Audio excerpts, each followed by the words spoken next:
अस्सलाम वालेकुम दोस्तों, क्या हाल है जी आप लोगों का। उम्मीद है कि खैरियत से होंगे। आज आप दोस्तों के साथ डिस्कस करना है कश्मीर डे और कश्मीर डे की यानी कश्मीर की हिस्ट्री भी डिस्कस करेंगे। सबसे पहले आप दोस्तों के साथ थोड़ा सा इसका मैप डिस्कस करना है जी। आप ये देखिएगा कि ये वाला जो एरिया है ये बेसिकली चित्राल का केपी का इलाका बनता है जी। और इससे आगे ये गिलगित बल्तिस्तान है, क्योंकि आपको पता है गिलगित बल्तिस्तान भी जो है वो कश्मीर का पोर्शन है जी। तो इस वजह से इसको मतलब है कि पहले इसको डिस्कस करते हैं, फिर आपके साथ जो है यानी कि इसकी हिस्ट्री भी डिस्कस करेंगे। तो सबसे पहले देखिएगा तो यहाँ पे आपको ना तुई आन एक पास है जी। यहाँ पे ये चित्राल वाले इलाके से है जी, कनेक्ट करता है गिलगित बल्तिस्तान को। ये दरकोट पास है जी, ये भी मतलब है कि इसको इसका अपना चलाता है, इसका मतलब है कि उसके साथ कनेक्ट करता है। फिर चुमार खान पास है जी, ये भी मतलब गिलगित को चित्राल से। ये वाला जो पास है ये बड़ा इंपॉर्टेंट है जी, ये शंदूर पास है। आप याद रखिएगा कि शंदूर पास जो है ये दुनिया का मतलब हाईएस्ट पोलो ग्राउंड जो है वो यहाँ पे पाया जाता है जी। यानी कि शंदूर में चित्राल में गया तो शंदूर पास भी गिलगित को चित्राल से कनेक्ट करता है। फिर इधर अगर आप देखें तो ये बतौरा ग्लेशियर है जी। और ये गिलगित गिलगित बल्तिस्तान का इलाका है बल्तीत। तो ये गिलगित है ओवरऑल। तो इसके साथ अगर आप देखें तो इस साइड पे ना जी आपको नजर आएगा खंजराब पास, जो आगे चाइना के साथ कनेक्ट होता है जी। और यहाँ से शाह राय रेशम, ये मतलब है कि मेन रोड जो है वो नीचे आता है जी। और फिर ये केपी से होता हुआ नीचे हसन अब्दाल रावलपिंडी की तरफ जाता है। ये तो था ये एरिया। अगर आगे इसको लेके चलेंगे जी आपको दिखाते हैं।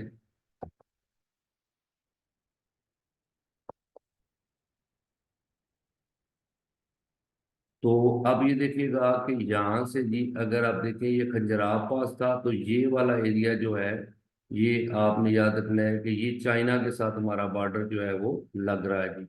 और इसमें अगर आप देखिएगा तो यहाँ पे स्पार ग्लेशियर है, ठीक है जी। ये लुगमा ग्लेशियर आ जाता है, बिफाओ ग्लेशियर है जी। और ये बालतोरो ग्लेशियर है जी। और इसी तरह पर देखें तो ये शहर है शागीर, ठीक है जी। और ये सकर्दू का इलाका है, क्योंकि ये सारा ऊपर वाला जो पोर्शन है ना ये किसके साथ कलेक्ट हो रहा है जी, ये बेसिकली गिलगित का इलाका है जी। तो आपने याद रखना है कि ये वाला वो यहाँ पे आ जाता है सियाचिन ग्लेशियर। सियाचिन ग्लेशियर ये एरिया आता है। और अब आप देखेंगे कि जो हमारा जो इशू हुआ था 99 में, तो ये कारगिल का ये इलाका है जी। कारगिल वार हुई थी। ये जो लाइन आपको नजर आ रही है ये बेसिकली आपने याद रखना है, इसको बोलते हैं एलओसी, लाइन ऑफ कंट्रोल। इसका ये देखेंगे लिखा हुआ है लाइन ऑफ कंट्रोल।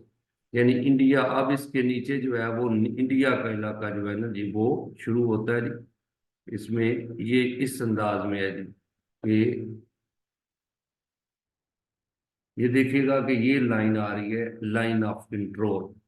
और इसमें जो इस कश्मीर का हमारे पास एरिया आता है उसमें मुजफ्फराबाद है, डुमेल है, चौखोटी है जी, ठीक है ना जी। हाजी पीर का इलाका है, हाजी पीर पास भी ये उरी का इलाका है जी, जहाँ पे वो इंडिया वाले कहते हैं जी, ये मूवी भी बनी है इस पे, उरी। उरी का ये इलाका जो है ये बारामूला है जी, ठीक है ना जी। तो इस तरह ये आप याद रखिए ये लाइन आप नीचे आती जाएगी। ये रावला कोट, ठीक है ना, रावला कोट है इलाका है जी। ये पूंछ का इलाका। फिर ये इस एरिया में मंगला डैम जो है ना जी, मंगला रिजर्वायर भी है जी यहाँ पे ना जी। ये मीरपुर के इलाके में न्यू मीरपुर मंगला डैम, ये एरिया मंगला डैम का है जी। ये दरिया जेलम के किनारे मतलब है कि ये डैम आता है जी। ये मंगला डैम 1967 में बना था, मंगला डैम। फिर ये नीचे भिंबर का इलाका आ जाता है जी। तो ये आगे गुजरात है जी। आपने याद रखना है कि ये जो लाइन आ रही है ना इसको वर्किंग बाउंड्री भी बोला जाता है, क्योंकि ये नेशनल बाउंड्री है पाकिस्तान की, इंटरनेशनल। तो इधर कश्मीर, जम्मू एंड कश्मीर है, तो गुजरात और सियालकोट का जो इलाका है इधर वर्किंग बाउंड्री है। ये जो डॉट डॉट नजर आ रहे हैं ये LOC है, एक्चुअल लाइन ऑफ कंट्रोल। समझ आ गई। तो इसमें अगर आप इंडिया वाली साइड पे आप देखेंगे तो ये छंब का इलाका है, नौशहरा है, राजौरी है, ठीक है जी, पूंछ है, ये मेन कश्मीर वैली है।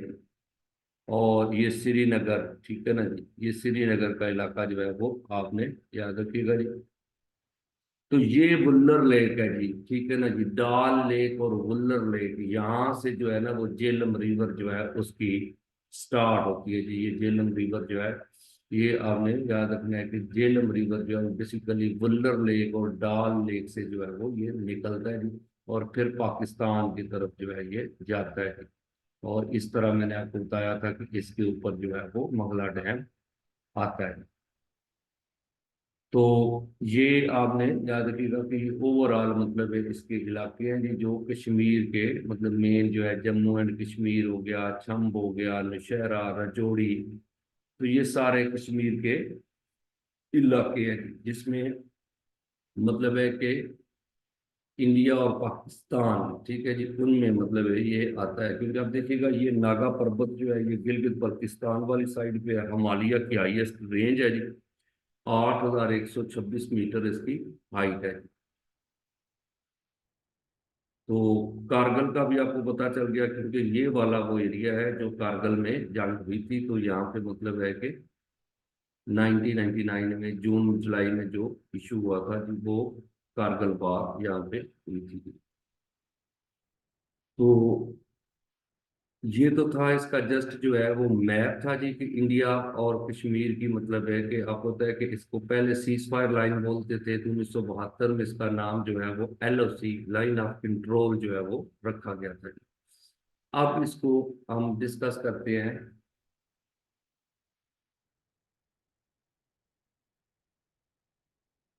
कि इसकी हिस्ट्री क्या है। तो आपने याद रखना है कि इसमें आज क्योंकि कश्मीर डे भी मनाया जाता है, ठीक है, तो उस हिसाब से भी डिस्कस करेंगे और इसकी थोड़ी सी आपको बैकग्राउंड हिस्ट्री भी बताते हैं कि ये कश्मीर डे जो है ये क्यों मनाया जाता है ना जी।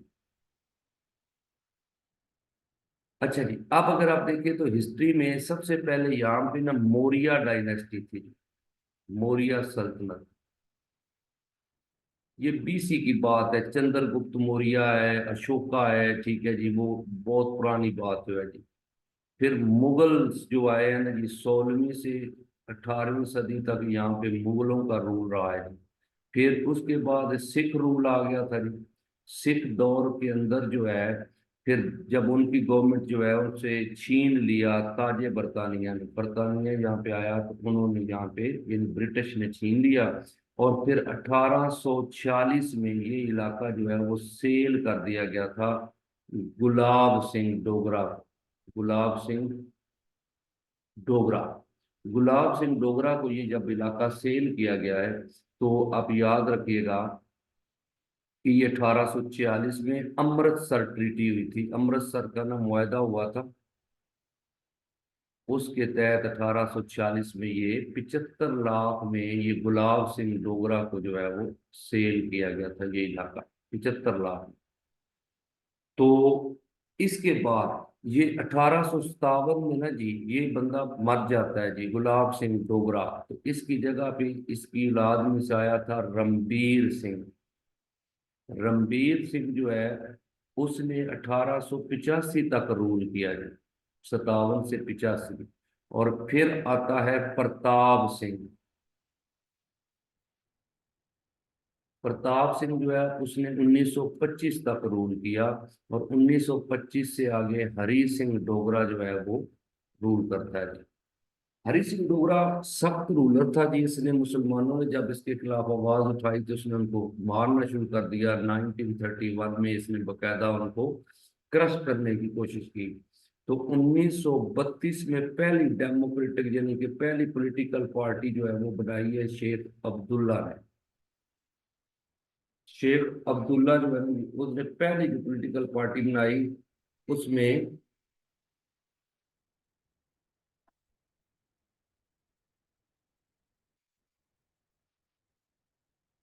अब याद रखिएगा कि शेख अब्दुल्ला जो है ना, जिसने पहली पार्टी बनाई, उसका नाम आपने याद रखिएगा, पॉलिटिकल पार्टी है जो पहले उसने नाम दिया था इसको कि all Jammu and Kashmir Muslim, all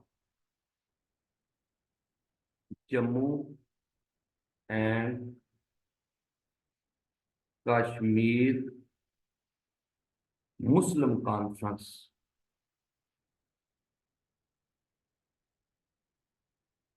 लेकिन 1939 में इसका नाम चेंज कर दिया गया और इसको नेशनल कॉन्फ्रेंस के नाम से, मतलब इसका नाम जो है वो पड़ा है 1939 में। जो है ये आपने याद रखिएगा कि 1939 जो है उसमें इसका नाम जो है वो ये पड़ा था। अब आप ये देखिएगा कि आगे क्या होता है कि 1934 में, 1934 में ना हरी सिंह डोगरा ने काफी जो है कि वो प्रेशर था, तो इसने ना लिमिटेड डेमोक्रेसी अलाउ की थी। इसने लेजिस्लेटिव असेंबली बना दी और इसने एक लिमिटेड सेटअप जो है वो दिया कि आप इस तरह कर सकते हैं। फिर आप होता है जब ये तहरीक चलती रही तो लोग तो मुखालफ थे हरि सिंह डोगरा के भी, तो 3 जून प्लान आ गया था 1947, जिसमें ये अलाउ कर दिया गया कि जो राज्यों महाराजों के स्टेट्स हैं वो अगर इंडिया के साथ जाना चाहते हैं तो इंडिया के साथ चले जाएं, और पाकिस्तान के साथ जाना चाहते हैं तो पाकिस्तान के साथ चले जाएं। तो यहाँ पे ना वार स्टार्ट हो गई थी। तो आपको पता है 24 अक्टूबर 1947 जो है, ये जो आज़ाद कश्मीर है ना जी, ये यहाँ पे हुकूमत मुसलमानों की बन गई थी। मुसलमानों में सिरदार इब्राहिम वो पहले सदर बने थे जी आज़ाद कश्मीर के। तो कहते हैं कि जब हरि सिंह डोगरा पे प्रेशर था तो उसने 26 अक्टूबर को 1947 इंडिया के साथ इल्हाक कर लिया था। इल्हाक किया इंडिया के साथ। तो आपने ध्यान में रखना है कि 1947 में इंडिया के साथ इलाहा किया, और फिर 27 अक्टूबर को लॉर्ड माउंटबेटन ने भी उसकी मंजूरी दे दी, जिसके बाद इंडिया ने जो है वो यहाँ पे फौज उतार दी थी। तो जिसकी वजह से वार, प्रॉपर वार स्टार्ट हो गई 1947, कश्मीर वार। और फिर 1 जनवरी को 1948 को पहली दफा इंडिया जो है वो यूएनओ में गया है इस इशू को लेके, और बाद में सीज फायर हुआ 1 जनवरी 1949। आपको पता है कि उस दौर से इसको सीज फायर लाइन बोला जाता है। सीज फायर जो है ये 1949 में जो है हुआ था, इसको सीज फायर लाइन बोला जाता है। और 1972 में इसी लाइन को फिर नाम दे दिया गया एलओसी। तो ये डिस्प्यूट जो है वो चल रहा था। लेकिन अब याद रखिएगा कि 1990 में जो अपोजिशन लीडर थे मियां मोहम्मद नवाज शरीफ, उन्होंने क्या किया जी कि काजी हुसैन अहमद, जो आपको पता है जमात इस्लामी के हैं, काजी हुसैन अहमद, उन्होंने 1990 में प्रपोजल दिया था कि हमें कश्मीर डे मनाना चाहिए जी। और इसको मतलब है कि नवाज शरीफ जो अपोजिशन लीडर थे उन्होंने भी मतलब है इस पे आवाज उठाई। तो कहते हैं कि बेनजीर भुट्टो जिसकी गवर्नमेंट थी उन्होंने इसको फिर ओके कर दिया।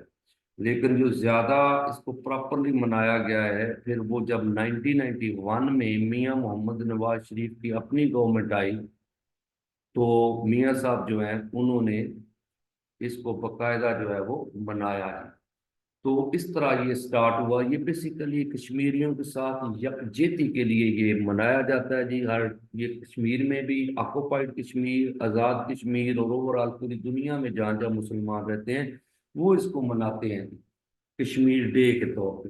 तो 5 फरवरी जो है ये कश्मीर सॉलिडेरिटी डे मनाया जाता है जी। कश्मीर का जो है ना जी, ये क्या मनाते हैं जी, सॉलिडेरिटी, कि उनके साथ यकजहती का ये मनाया जाता है कि हम आपकी इस तहरीक का हिस्सा हैं जी, और हम आपके साथ हैं जी। तो ये थी जी आज की वीडियो। अगर आपको वीडियो अच्छी लगी हो तो आप ज़रूर चैनल को सब्सक्राइब कर दीजिएगा, और प्रॉपर सेशन के लिए आप रब्ता कर सकते हैं 0306756235 पे।